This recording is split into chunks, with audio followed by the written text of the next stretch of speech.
अला रसूलिहिल करीम। अम्मा बाद फ़अऊज़ु बिल्लाहि मिनश शैतानिर रजीम। बिस्मिल्लाहिर रहमानिर रहीम।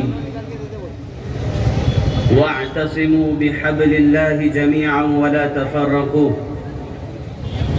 सदक़ल्लाहुल अज़ीम।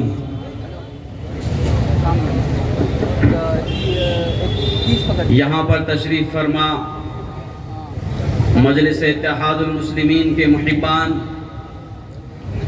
और स्टेज पर मेरे तमाम के मजलिस के ज़िम्मेदारान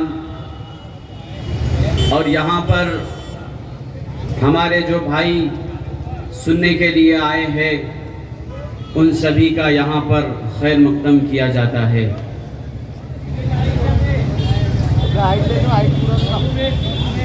जो लोग यहाँ पर खड़े हैं उनसे अदबन गुजारिश की जाती है कि अपनी अपनी सीटों पर बैठ जाए। अगर हम अभी अपनी सीटों पर नहीं बैठेंगे तो आपको बाद में खड़े रहने की भी जगह नहीं मिलेगी। तो इसलिए मैं तमाम हमारे भाइयों से गुजारिश करना चाहूँगा कि अपनी सीटों पर बैठ जाएं।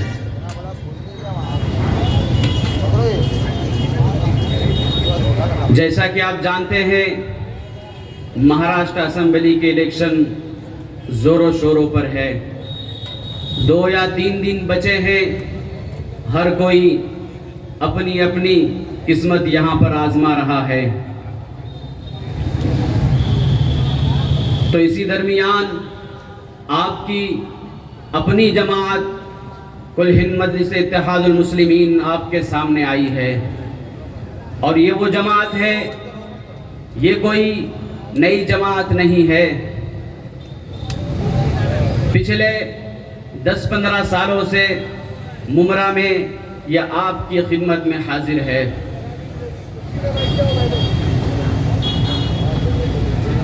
इलेक्शन के वक्त बहुत सारी पार्टियां हमारे सामने आती है, हमसे वोट मांगती है।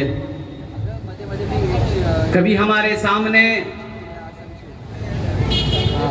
कांग्रेस वाले आते हैं, तो कभी हमारे सामने राष्ट्रवादी वाले आते हैं, तो कभी हमारे सामने शिवसेना वाले आते हैं, तो कभी हमारे सामने बीजेपी वाले आते हैं। पिछले 70 वर्षों में हमने सिर्फ कांग्रेस को हमारा मसीहा माना। पिछले 70 बरस में हमने सिर्फ कांग्रेस को वोट दिया। और उसके बाद जब कांग्रेस से अलग होकर राष्ट्रवादी आई तो हमने उसको वोट दिया। हमने देखा, कांग्रेस को भी वोट देकर देखा, राष्ट्रवादी वालों को भी वोट देकर देखा। हमने कभी शिवसेना वालों को भी वोट दिया। लेकिन आज हमारी हालत क्या है हम ये जानते हैं। आज मुसलमानों पर जो जुल्म और ज्यादती होती है, मुसलमानों के साथ जो नाइंसाफी होती है, अरे मेरे भाई, कौन इस पर आवाज उठाता है? क्या कांग्रेस वाले अपनी जबान खोलते हैं? क्या ये राष्ट्रवादी वाले अपनी जबान खोलते हैं? अगर मुसलमानों पर जुल्म होता है, अगर मुसलमानों के साथ नाइंसाफी होती है, दबे कुचले पिछड़े लोगों के साथ नाइंसाफी होती है, जुल्म ज्यादती होती है, तो सबसे पहले आपकी जमात मजलिस इत्तेहादुल मुस्लिमीन आपके लिए आवाज उठाती है।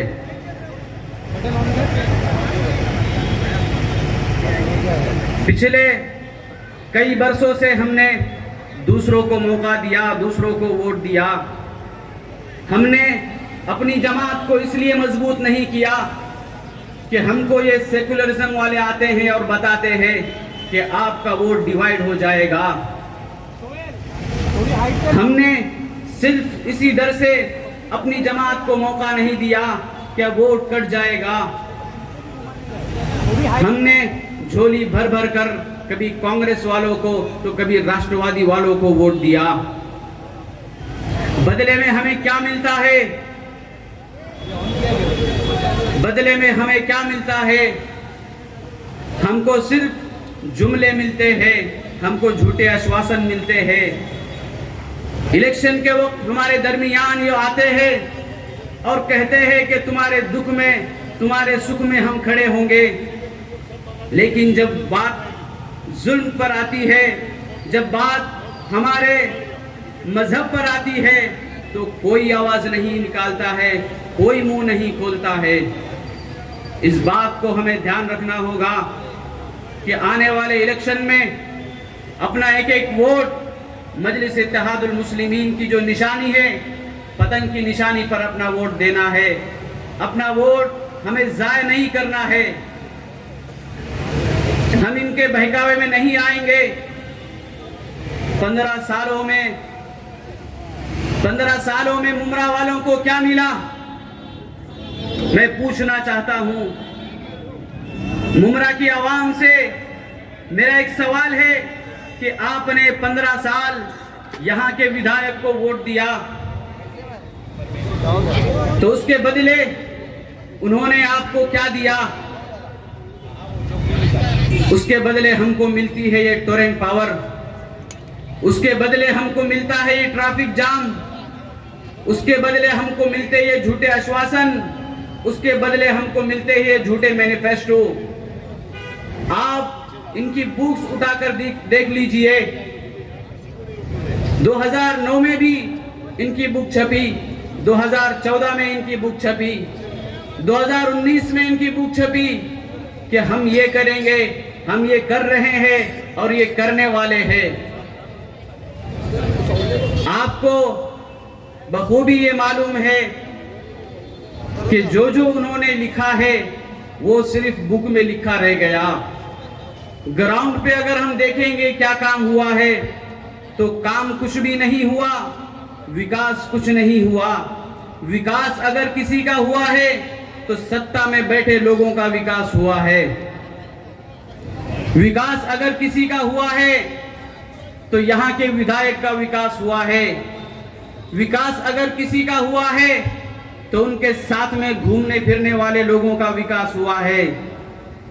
मुमरा में विकास नहीं हुआ, मुमरा में सिर्फ जुमलेबाजी हुए।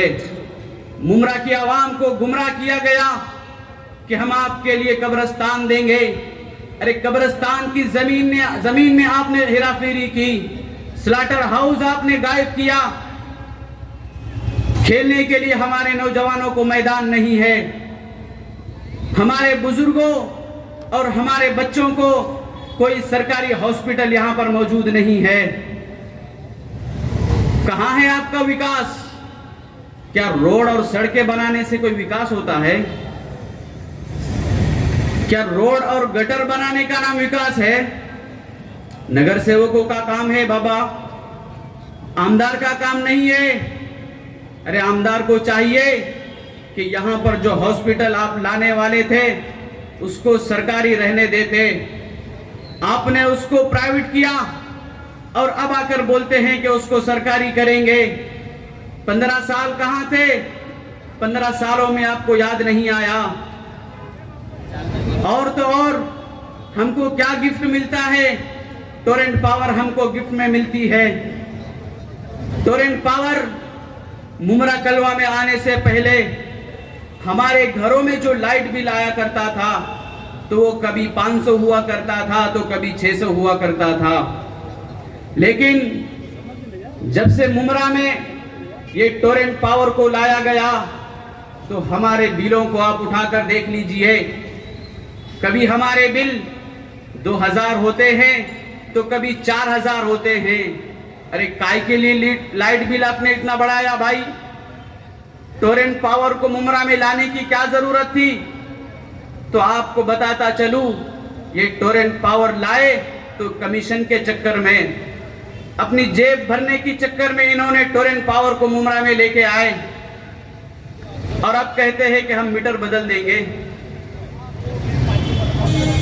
टोरेंट पावर लाए क्यों? क्या आपको मीटर बदलने की जरूरत पड़ी? यकीनन जनता को सब मालूम है, अवाम को सब मालूम है कि आने वाले वक्त में किस तरह से किसको वोट देना है। और यहाँ पर हम ये भी देखते हैं कि हमारे नौजवानों को खेलने के लिए कोई ग्राउंड नहीं है।